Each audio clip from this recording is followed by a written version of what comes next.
Gold trusted gold buyers. మీరు తాకట్టు పెట్టిన బంగారాన్ని విడిపించి ఈ రోజు ఉన్న మార్కెట్ ధరకు కొనబడును.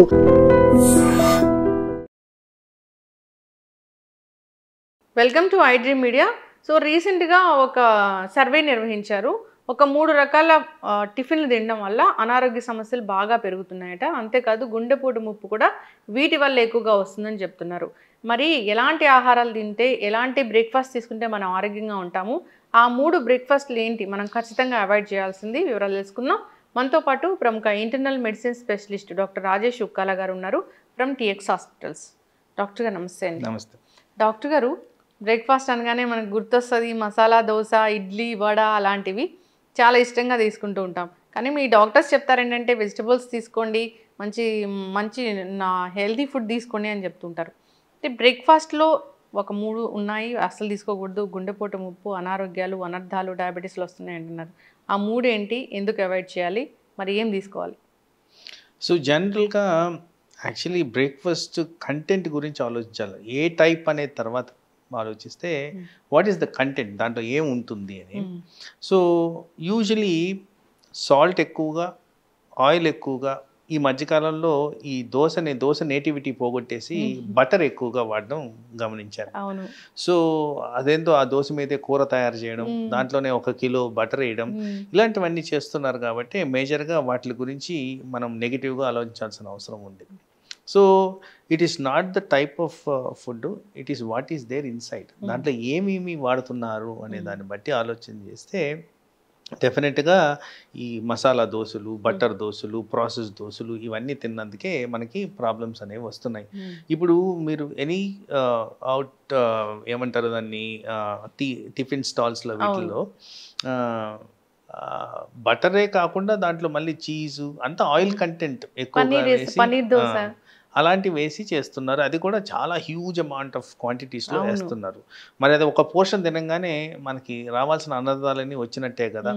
సో దానికి బదులు మనం ఇంట్లో ఫ్రెష్గా స్టీమ్డ్ కుక్డ్ న్యాచురల్గా వచ్చే అవైలబిలిటీ బ్రేక్ఫాస్ట్ తీసుకుంటే ఆల్వేస్ హెల్తీగా మనం గమనించుకోవాలి. ఇది కూడా ఏంటంటే ఇట్లాంటి దోశలు తినడం వల్ల ఆర్ ఇట్లాంటి టిఫిన్స్ తినడం వల్ల మనకు over a period of time, not even a long duration, ఒక 2-3 నెలల్లోనే మనకి ఏదో ఒక అనార్థం కనిపిస్తూనే ఉంటుంది. అందుకోసం అలాంటి అబ్నార్మల్ హై క్యాలరీ ఫుడ్స్ని అవాయిడ్ చేసుకోవడం అనేది ఇంపార్టెంట్. పర్టికులర్గా మార్నింగ్ సెషన్లోనే అలాంటి తినడం అనేది కూడా మనకి ఆరోగ్యంగా మనకి మంచిది కాదు. బ్రేక్ఫాస్ట్ అంటే హెల్తీగా ఉండాలి. So ideal recommendation for breakfast ఏంటంటే ఫ్రూట్స్, ప్రోటీన్స్, ఎగ్స్, మిల్క్స్ ఇలాంటివి ఉండేవి ఎప్పుడు కూడా హెల్తీ కింద కన్సిడర్ చేయాలి. ఏవైతే మనకి ఇంజనైజ్డ్ ప్రాసెసింగ్ అంటే మనకు తగ్గట్టు తయారు చేసుకునే విధంలో చూసినప్పుడు అక్కడ ఆరోగ్యానికి హానికరంగా ఉండే సబ్స్టెన్సెస్ నేను ఏదైతే హైలైట్ చేశానో ఆయిల్, బటర్స్, పన్నీర్ ఇలాంటివన్నీ అవాయిడ్ చేసుకుంటే మంచిది. మసాలా దోశతో పాటు పూరి కూడా చెప్పారు డాక్టర్ గారు. ఎవ్రీథింగ్ ఆయిల్ బేస్డ్ కంటెంట్ ఏది ఉన్నా కానీ దానికి వడ కావచ్చు, పూరి కావచ్చు, ఇంకా ఫోర్టిఫైడ్ గీ అవన్నీ వేసి తయారు చేస్తున్నారు కదా, అవన్నీ కూడా మనకి బాడీకి హెల్తీగా యాక్సెప్టబుల్ కాదు. మరి బ్రెడ్ జామ్ కూడా ఎందుకు దీంట్లో యాడ్ చేశారు? సో అగైన్ బ్రెడ్ మీద బాగా రీసెర్చ్ చేసినప్పుడు బ్రెడ్లో తెలిసింది ఏంటంటే బ్రెడ్లో ఉండేది ఏంటి, 3 contents which are very dangerous to humans. 1 maida, 2 salt, 3 sugar. ఇవి కాకుండా కూడా కాస్త ఆయిల్స్ కూడా దాంట్లో ఉండేటట్టు ఉన్నాయి. మరి వీటిలో ఏమి హెల్తీ స్టఫ్ ఉంది? లేదు. తర్వాత జామ్లో కూడా ఏదో stored chemical composition, coloured item and high sugar item. So మరి వీటి వల్ల కూడా అనర్థాలే కదా. సో ఓవరాల్గా బ్రెడ్ జామ్ అంటేనే అది basically heavily fortified, processed, sugary, salty, ఏవైతే మేము నెగిటివ్ అని చెప్తానో అవన్నీ దాంట్లోనే ఉన్నాయి. కానీ ఒక పేషెంట్ హాస్పిటల్లో ఉంటే బ్రెడ్ తీసుకొస్తాము, బ్రెడ్, ఫ్రూట్స్. ఇప్పుడు కొద్దిగా అవేర్నెస్ వచ్చింది, కానీ ఇంతకు ముందు అయితే బ్రెడ్ ఇచ్చేవాళ్ళు, చాలా మటుకు బ్రెడ్ ఇచ్చేవాళ్ళు. కానీ బ్రెడ్ వల్ల చాలా పర్టికులర్గా long term eating off white bread క్యాన్సర్కి కూడా దారితీస్తుందని సైంటిఫిక్ ఎవిడెన్స్ ఉన్నాయి. కాబట్టి ఇలాంటివి అవాయిడ్ చేసుకోవడం చాలా ఇంపార్టెంట్. ఇప్పుడు ఇచ్చిన ఈ 3 బ్రేక్ఫాస్ట్లో masala dosa, puri, bread jam. So మనం తినాల్సిన బ్రేక్ఫాస్ట్ ఏదంటే మిల్క్, ఎగ్స్ లేదా మంచి idli and to an extent rice based item అంటే స్టీమ్ కుకింగ్తో చేసినది తీసుకోవచ్చు. డిపెండింగ్ ఆన్ మీ అంటే మీకున్న టేస్ట్ బట్టి వాటిని ప్రాసెస్ చేసుకోవచ్చు. తర్వాత ఇంకొద్దిగా మనం ఈ మధ్య కాలంలో మిల్లెట్స్కి బాగా వాల్యూ ఇస్తున్నాం కాబట్టి మిల్లెట్ రిలేటెడ్ బ్రేక్ఫాస్ట్లు ఆ విధంగా మీరు తయారు చేసుకుంటే ఆయిల్ తక్కువగా ఉండేటట్టు అండ్ కొద్దిగా ప్యాలెటబుల్ ఉండేటట్టు చేసుకుంటే డెఫినెట్గా హెల్త్ రిలేటెడ్గా బెనిఫిట్స్ అయితే ఉంటాయి. అంటే డాక్టర్ గారు బ్రేక్ఫాస్ట్ని ఎందుకు స్పెషల్గా చెప్తారు? అంటే పొద్దున్నే తీసుకుంటే అసలు అంటే అదేమైనా కొత్తగా ఏమైనా చేస్తుందా? బ్రేక్ఫాస్ట్ మీద కాస్త అనలిటికల్గా చూస్తే ఆ పేరులోనే బ్రేక్ ద ఫాస్ట్. సో అదేంటంటే రాత్రి తిన్న తర్వాత జనరల్గా మేము రికమెండ్ చేసి రాత్రి తినడం అంటే 8 o'clock లోపల డిన్నర్ అనేది అయిపోవాలి. మరి అప్పటి నుంచి మార్నింగ్ 8 వరకు 12 గంటల గ్యాప్లో ఎంటీ స్టమక్ మీద ఏదో పనికిరాని ఐటమ్ బ్రేక్ఫాస్ట్ రూపంలో మనం కడుపులోకి వేస్తే డెఫినెట్లీ అది ఇరిటేట్ చేయడం అనేది సహజం. సో ఆ ఎంటీ స్టమక్ మీద స్టమక్కి స్మూదింగ్ ఆర్ సూదనింగ్ ఉండే టైప్ ఆఫ్ ఫుడ్ ఇస్తే డెఫినెట్గా అది జీర్ణాశయం మీద ఎక్కువ ఎఫెక్ట్ కాకుండా వామిటింగ్ గ్యాస్ట్రిక్ ట్రబుల్ ఇలాంటివి రాకుండా మనకి హెల్దీగా ఆ కావాల్సిన ఎనర్జీ రిసోర్స్ని ఇచ్చే విధంగా బ్రేక్ఫాస్ట్ ఉంటే ఎప్పుడు కూడా మనకి సానుకూలంగా ఉంటుంది. అండ్ పర్టికులర్గా ప్రతి ఒక్కరూ మార్నింగ్ లేచి బ్రేక్ఫాస్ట్ తిన్న తర్వాత కాస్త ఎనర్జెటిక్గా ఫీల్ కావాలి. దాని కారణంగా మనం ఇంకా సిక్ అవ్వకూడదు, ప్రాబ్లమ్స్ రాకుండా కాపాడుకోవడం అనేది చాలా ఇంపార్టెంట్. ఎందుకంటే ఆ వర్క్ ఫ్యాషన్లో కూడా మనకు ప్రాబ్లమ్స్ వస్తాయి. సో ప్రాపర్గా టైలర్డ్ అమౌంట్ ఆఫ్ బ్రేక్ఫాస్ట్ తీసుకుంటే పర్టికులర్గా నేను చెప్పిన విధంగా fresh fruits, nuts, protein, milk, egg ఇలాంటివి తీసుకున్నందువల్ల మనకి బాడీ మీద అనర్థాలు జరగవు, మనకు కావాల్సిన ఎనర్జీ పుష్కలంగా వస్తుంది. సో ఆ కారణంగా మన డే యాక్టివిటీ బెటర్గా ఉండేదానికి ఆస్కారం ఉంటుంది. డయాబెటీస్ వాళ్ళకి ప్రత్యేకమైన బ్రేక్ఫాస్ట్ ఉంటుందా? డయాబెటీస్ వాళ్ళల్లో మేము ఇప్పుడు మీరు అన్నారు బ్రెడ్ అండ్ జామ్ అన్నారు, not at all allowed. So జనరల్గా మేము రికమెండ్ చేసేది అంటే ప్రోటీన్ ఫార్మేషన్లో ఉన్న ఎటువంటి బ్రేక్ఫాస్ట్ అయినా ఇట్స్ గుడ్. దాంట్లో మిల్క్ వస్తుంది, ఎగ్ వస్తుంది, దాని నెక్స్ట్ ఈ సీరియల్స్ ఉంటాయి చూసారు, ఇవన్నీ కూడా ఈ మిల్లెట్స్ ఇవన్నీ కూడా మనకి ప్రోటీన్ ఫార్మాట్లో వస్తాయి. అలా కాకుండా కూడా సోయా సబ్స్టెన్సెస్ ఒకటి, టోఫు ఒకటి, ఇలాంటివన్నీ తీసుకున్న దానివల్ల పర్టికులర్గా మీరు డయాబెటిక్ గురించి అడిగారు కాబట్టి వీళ్ళలో కార్బోహైడ్రేట్ లేకుండా, ఎందుకంటే కన్వెన్షనల్ ఇండియన్ బ్రేక్ఫాస్ట్లో ఎక్కువ శాతం రైస్ రిలేటెడ్ ఐటమ్స్ ఎక్కువగా ఉంటాయి, లైక్ ఇడ్లీ, దోశ, పొంగల్, ఉప్మా, ఇవన్నీ కూడా కార్బోహైడ్రేట్స్ ఎక్కువగా ఉంటాయి. కాబట్టి అలాంటివి కాకుండా ఓన్లీ ప్రోటీన్ కంటెంట్ ప్రిడామినెంట్గా ఉండేటట్టు చూసుకుంటే డెఫినెట్గా ఫర్ ఎ డయాబెటిక్ ఇండివిజువల్ ఇది చాలా ఎంకరేజింగ్ టైప్ ఆఫ్ ఫుడ్ కింద మనకు పనిచేస్తుంది. తర్వాత ఇక్కడ ఒకటి అర్థం చేసుకోవాల్సింది ఏంటంటే ఎప్పుడైతే కార్బోహైడ్రేట్స్ తింటామో, ఫర్ ఎగ్జాంపుల్ రైస్ తింటామో, ఈజీగా జీర్ణం అయిపోద్ది, ఫాస్ట్గా షుగర్స్ రిలీజ్ అవుతాయి. దాని కారణంగా షుగర్ పేషెంట్స్లో ఇట్ ఈస్ నెవర్ గుడ్, అంటే గ్లైసెమిక్ ఇండెక్స్ ఎక్కువగా ఉన్నట్టు మనం గమనించుకోవాలి. అదే ప్రోటీన్ తీసుకున్నాం అనుకోండి, ఎనీ డయాబెటిక్ పేషెంట్కి ఆ జీర్ణాశయంలో ప్రోటీన్ కంటెంట్ చాలా టైం పడుతుంది డైజెస్ట్ కావడానికి. డైజెస్ట్ అయ్యి దానిలో వచ్చే ఎనర్జీ రిలీజ్ కూడా డిలేడ్ ఉంటుంది, అప్పుడు గ్లైసెమిక్ ఇండెక్స్ తగ్గినట్టు. సో గ్లైసెమిక్ ఇండెక్స్ ఎప్పుడైతే తగ్గుద్దో డయాబెటిక్ రిలేటెడ్ ప్రాబ్లమ్స్ కూడా తగ్గినట్టే.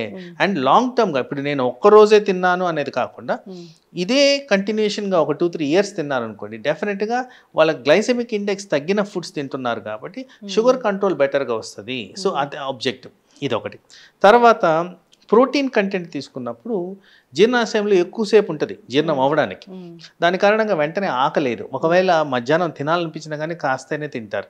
అలా తిన్నప్పుడు ఏంటి, ఎఫెక్టివ్ క్యాలరీస్ తగ్గిపోతున్నాయి. అదే మనకు కావాలి డయాబెటీస్లో.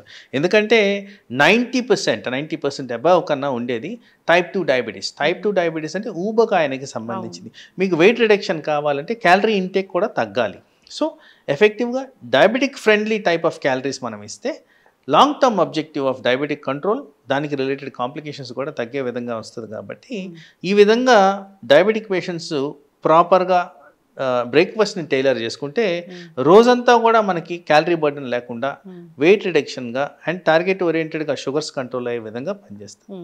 అయితే డాక్టర్ గారు ఈ మధ్య నేను ఒక న్యూస్ చూసాను, ఏంటంటే అది నిన్నటి అన్నం రాత్రి అన్నం పొద్దునే తినడం వల్ల షుగర్ పేషెంట్స్కి మంచిదని, అప్పుడు షుగర్ లెవెల్స్ పెరగవని, వాస్తవమేనా అది? I don't think so. అంటే షుగర్ ఇస్, ఇప్పుడు రైస్లో ఉన్న షుగర్ శాతం కాస్త ఏమైనా తగ్గుద్దేమో. ఎందుకంటే మనం ఇక్కడ అర్థం చేసుకోవాల్సింది ఏంటంటే ఈ ఓవర్ నైట్ పెట్టేసిన రైస్లో కంపల్సరీ బ్యాక్టీరియా అనేది గ్రో అవుతుంది, కంపల్సరీ. అందుకోసమే కాస్త స్మెల్ వస్తుంది మీరు ఆ రైస్ని గమనిస్తే. సో ఈ బ్యాక్టీరియా తినేది ఏంటి, దీంట్లో ఉన్న గ్లూకోజ్ని. సో ఆ విధంగా కాస్త ఒక 10% 20% డీవియేషన్ ఉంటుందేమో, కానీ ఇదేదో మంచిది కదా అని చెప్పి డయాబెటిక్ పేషెంట్స్ తింటే షుగర్స్ పెరగడం ఖాయం. షుగర్స్ పెరగడం ఖాయం. మళ్ళీ నైట్ అన్నం కాబట్టి అది సరిగా ఉండదు. ఎస్. సో ఇక్కడ కొద్దిగా మనకి గ్యాస్ట్రో ఇంటెస్టైనల్ సిస్టమ్ అంటే జీర్ణాశయానికి సంబంధించి ఏదన్నా బెనిఫిషియల్ ఎఫెక్ట్స్ మనం దీని గురించి మాట్లాడుకోవాలనుకుంటే ఈ మనకి ప్రోబయోటిక్ అంటాం చూసారు, ఆ విధంగా ఈ బ్యాక్టీరియా ఏదైనా హెల్ప్ఫుల్ ఉంటుందేమో, కానీ జీర్ణాశయాన్ని కాస్త ఈజీగా డైజెషన్కి వాటికి పనిచేసే విధంగా ఇది పనిచేస్తుందేమో, కానీ ఓవరాల్గా ఫ్రమ్ డయాబెటిక్ పర్స్పెక్టివ్ అయితే రైస్ ఏ ఫామ్లో ఏ టైంలో అయినా ఐడియల్గా అవాయిడ్ చేసుకోవడం మంచిది. దాన్ని లిమిటెడ్ క్వాంటిటీస్లో తీసుకున్నందువల్ల షుగర్ కంట్రోల్ అదుపులో ఉండడం అండ్ షుగర్ రిలేటెడ్ కాంప్లికేషన్స్ ముఖ్యంగా ఈ హార్ట్కి అండ్ బ్రెయిన్కి ఎఫెక్ట్ కాకుండా చూసుకోవడం అనేది చాలా చాలా ఇంపార్టెంట్ కింద నేను కన్సిడర్ చేస్తాను. ఎస్, చక్కగా చెప్పారు డాక్టర్ గారు. బ్రేక్ఫాస్ట్ మంచిదే, తీసుకోవాలి, కానీ ఎలా పడితే అలా తీసుకోకూడదు, ఎలాంటి ఆహారాలు అనేది తీసుకోకూడదు. మసాలా దోశలు, పూరీలు, వడలు అలాంటి నూనెతో చేసేవి తీసుకోకూడదు. బ్రెడ్, జాము ఇవి కూడా మంచిది కాదని చెప్తూ ఉన్నారు. ఇక్కడ కూడా ఒక ఇంపార్టెంట్ థింగ్ చెప్పదలుచుకుంది ఏంటంటే ఇంట్లో చేసిన దోశ కానీ మసాలా దోశ కానీ ఏదైనా కానీ కాస్త definitely better than outside available. Outside adulterations ఎక్కువగా ఉన్నాయి కాబట్టి అవి తప్పనిసరిగా అవాయిడ్ చేయడం చాలా ముఖ్యం. చక్కగా చెప్పారు డాక్టర్ గారు. డాక్టర్ గారు మీరు చెప్తూ కూడా చెప్పారు ఏంటి, మీరు మాకు చెప్పేటప్పుడు చెప్పారు, కరెక్ట్ ఏమంటారు మీరు ఎక్స్ప్లెయిన్ చేసేటప్పుడు. డాక్టర్ గారు మీరు దోశ గురించి చెప్పేటప్పుడు చాలా చక్కగా చెప్పారు. అంటే ఒక దోశ ఉంటుంది, దాని మీద పన్నీర్ ఉంటుంది, దాని మీద అన్ని కర్రీస్ ఉంటాయి, అట్లా బటర్ లేస్ లేస్ లేస్ అన్ని వేసి దోశ ఇస్తారు. దాని దోశ అనాలా లేదా అనేది దోశ నేటివిటీ అనేది పోయిందండి, ఒరిజినాలిటీ లేదు, అంత మాడిఫైడ్, అన్ఫ్రెండ్లీ ఫర్ హెల్త్. ఆ విధంగా అయితే బయట అవైలబుల్ దోశ అయితే అదే. అందుకోసం ఇంటి పట్టున్న దోశ తినండి, పెద్ద ప్రాబ్లమ్స్ రాకుండా ఉంటుంది. ఎస్, చక్కటి ఇన్ఫర్మేషన్ డాక్టర్ గారు. ఏది చెప్పినా బయట ఫుడ్స్ గురించే మాట్లాడతారు కాబట్టి వాటిని అవాయిడ్ చేయాలని కోరుకుందాం. రైనీ సీజన్ అసలే తీసుకోకూడదు బయట ఫుడ్స్.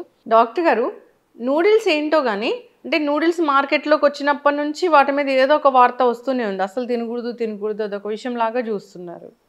సో మీరు గమనించే ఉంటారు, అబౌట్ 4-5 years బ్యాక్ ఒక ప్రామినెంట్ బ్రాండ్ని కంప్లీట్గా బ్యాన్ చేశారు, అడల్ట్రేషన్ ఎక్కువగా ఉందని. మళ్ళీ అది రీఎంట్రీ కూడా అయిపోయింది, వాడుతున్నాం. So such is the situation. మనకి యాక్చువల్లీ దాని మీద పెద్ద స్క్రూటినీ లేదు, ఎందుకు బ్యాన్ జరిగింది, మరి ఎందుకు రీఎంట్రీ జరిగింది, కంటెంట్ ఏమో పెద్దగా మారినట్టు కనపట్లేదు. సో ఎనీవే అసలు ప్రొజెక్షన్ ఏంటంటే నూడిల్స్ని అవాయిడ్ చేస్తే మంచిది, అన్హెల్దీ హ్యాబిట్స్కి దారి తీస్తుంది. అండ్ పర్టికులర్గా ఈ సబ్స్టెన్సెస్ ఏవైతే మాట్లాడానో వాటి కారణంగా నేను ఎప్పుడు మాట్లాడుతున్న టాపిక్ మెటబాలిక్ సిండ్రోమ్, అంటే బీపీ, షుగరు, ఉబకాయం ఇలాంటివి వచ్చే వ్యాధులకి అన్నిటికీ సంబంధించిన కంటెంట్ దాంట్లో ఉంది, దాన్ని అవాయిడ్ చేయండి. అండ్ మనకి రీసెంట్గా జరిగిన ఈవెంట్స్లో యంగ్స్టర్స్కి ఎక్కువగా అనర్థాలు జరుగుతున్నాయి, మేజర్ హార్ట్ అటాక్స్ రావడము, అండ్ యంగ్ పీపుల్లోనే డయాబెటీస్, హైపర్ టెన్షన్ ఇలాంటివన్నీ జరుగుతుంది. కాబట్టి ఆ నూడిల్స్ని అవాయిడ్ చేసుకుంటే మేజర్ హెల్త్ హెజార్డ్స్ లేకుండా మనం కాపాడుకోవచ్చు. అసలు ఫ్లైట్స్లో కూడా నూడిల్స్ సపరేట్గా ఇస్తారు, ఎక్కడైనా ఫ్రీలీ అవైలబుల్ ఉంది, అండ్ ఇట్ ఈస్ అడిక్టివ్, అది మేజర్ ఇష్యూ అక్కడ. ఈ టేస్టింగ్ సాల్ట్ అనేది బాగా అడిక్షన్కి, అంటే మీరు అన్నట్టు ఆ మోనోసోడియం గ్లూటమేట్ అది దానివల్ల కూడా టేస్ట్ ఒకటి ప్లస్ సోడియం అంటేనే అదే కదా, సాల్ట్ అడిక్టివ్గా పనిచేస్తుంది, అందుకోసం అది పాయిజనస్ సబ్స్టెన్స్గానే పనిచేస్తుంది మనకి. డాక్టర్ గారు జనరల్గా అంటే ఈ మైదా ఇలాంటి వాటితోనే చేస్తారు కదా, ఇలాంటి మైదాలు అరగని ఫుడ్స్ లోపలికి వెళ్ళినప్పుడు అసలు ఏం జరుగుతుందండి? అంటే ఫస్ట్ ఆఫ్ ఆల్ ఇక్కడ ఏంటంటే ఫాస్ట్గా క్యాలరీస్ రిలీజ్ చేసే సబ్స్టెన్స్ ఎప్పుడు కూడా హానికరము. పర్టికులర్గా మన సబ్సెట్ ఆఫ్ పాపులేషన్లో ఎక్కడైతే డయాబెటీస్ ఇన్సిడెన్స్ ఎక్కువగా ఉందో, ఎట్లయితే షుగర్ ఫాస్ట్గా రిలీజ్ చేసే సబ్స్టెన్స్ ఉంటుందో షుగర్ వచ్చే విధంగా బాడీ మీద చూపిస్తుంది ఎఫెక్ట్స్. సో ఆ కారణంగా డయాబెటిక్ పాపులేషన్ పెరుగుతూ వస్తుంది. అంటే ఒకటి నూడిల్స్ తిన్నందుకే వస్తుందని కాదు, any substance fast release sugars ఇచ్చే దగ్గర మనకి హెల్త్ రిలేటెడ్ ఇష్యూస్ జరుగుతున్నాయి. అండ్ ఇంకోటి మనం ఎప్పుడు డిస్కస్ చేసుకున్నట్టు ఎవరికైతే డయాబెటీస్ వస్తుందో వాళ్ళలో hire incidence of blood pressure ఉంది, హై కొలెస్ట్రాల్ ఉంది, ఇలా చెప్పుకుంటూ పోతే లిస్ట్ పెరుగుతూ ఉంది. సో ఏవైతే అనర్థాల గురించి మనం మాట్లాడుతున్నామో ఆ కాంపోజిషన్లో ఉన్న అన్ని అనర్థాలు ఈ సబ్స్టెన్స్ ద్వారా వస్తాయి కాబట్టి దాన్ని అవాయిడ్ చేసుకుంటే బెటర్ కదా. ఒక ప్యాక్ అన్ని అనర్థాలకు దారి తీస్తుంది. తీసుకోండి, అనారోగ్యాల బారిన పడండి అన్నట్లు. దాంట్లో కూడా డాక్టర్ గారు అంటే మీకు తెలియకపోవచ్చు, డిఫరెంట్ ఫ్లేవర్స్ ఉంటాయి, డిఫరెంట్ వెజిటబుల్స్ ఉంటాయి. సో దానికి ఒక మసాలా ఇస్తారు, దాంట్లో రకరకాల ఈ వెజిటబుల్స్ అన్నీ డ్రై చేసి ఉంటాయి అన్నమాట. అసలు వెజిటబుల్సే హానికరంగా మారుతున్నాయి ఒక 2 రోజులు ఫ్రిడ్జ్లో పెట్టి తీసుకుంటే అనేది కూడా మనం చూస్తున్న నేపథ్యంలో, అట్లా డ్రై చేసి మళ్ళీ దాన్ని కుక్ చేసి తీసుకుంటే ఎంత డేంజరో కదా. అసలు దానికి ప్రిజర్వేటివ్స్ ఉంటాయిగా. మీరు చెప్పినట్టు ఫ్రెష్ అవైలబుల్ వెజిటబుల్స్లోనే కాస్త పొల్యూటెంట్స్ ఉన్నాయని ఎవిడెన్స్ ఉంది. ఇప్పుడు ఆ ఫ్రెష్లీ వెజిటబుల్స్ని మళ్ళీ దాన్ని డ్రై చేసి ప్రాసెస్ చేసి కెమికల్ ఫార్ములేషన్స్ యాడ్ చేసి దాన్ని ఫ్రీజ్ చేసి మళ్ళీ ఇవ్వడం అంటే ఇంకాస్త పాయిజనే పెరుగుద్ది కానీ తరగడం అయితే జరగదు. సో దాని కారణంగా కూడా బాడీ మీద ఎఫెక్ట్స్, పర్టికులర్గా లివర్కి కిడ్నీకి ఎఫెక్ట్ అయ్యే విధంగా ఇవి పనిచేస్తాయి. కాబట్టి ఇవన్నీ మనం చాలా వాచ్ఫుల్గా ఉండాలి. పిల్లలకి ఎప్పుడైనా తినిపిస్తున్నప్పుడు కూడా ఇవన్నీ ఆలోచన చేసి తినిపించడం అనేది చాలా ముఖ్యం. హెవీలీ ప్రాసెస్డ్ ఫుడ్ని ఎక్కడైనా అవాయిడ్ చేయడం చాలా ఇంపార్టెంట్ థింగ్గా మేము గమనిస్తున్నాం. ఇది ఇంకా కుక్ చేయకుండా తిన్నాడు అని చెప్తున్నారు. కుక్ చేయకుండా తినడం ఏంటో అసలు. కొంతమందికి మెడికల్ కండిషన్ ఒకటి ఉంది, పైకా అంటాం మేము. ఇట్లా రా ఐటమ్స్ని తినడం అలవాటు చేసుకుంటారు. అది కూడా మీరు అన్నట్టు 3 ప్యాకెట్లు తింటే మరి ఆ మసాలాలు అవన్నీ కడుపులోకి వెళ్ళినప్పుడు కాస్త ప్రాబ్లమే క్రియేట్ చేస్తుంటుంది. మోస్ట్ లైక్లీ సోడియం రిలేటెడ్ ఇష్యూవే వచ్చి ఉండొచ్చు అని అనుకుంటున్నాను. ఉప్పు ఎక్కువయ్యి. అయితే డాక్టర్ మీరు కొన్ని వీడియోస్ చూసారా ఎప్పుడైనా? ఎక్కువ ఫుడ్స్ పెట్టుకొని తినడం అనే వీడియోస్ చేస్తూ ఉంటారు, వైరల్ వీడియోస్. అంటే అట్లా తింటే అసలు ఏమవుతుందండి అంత హెవీ ఫుడ్ తిన్నప్పుడు?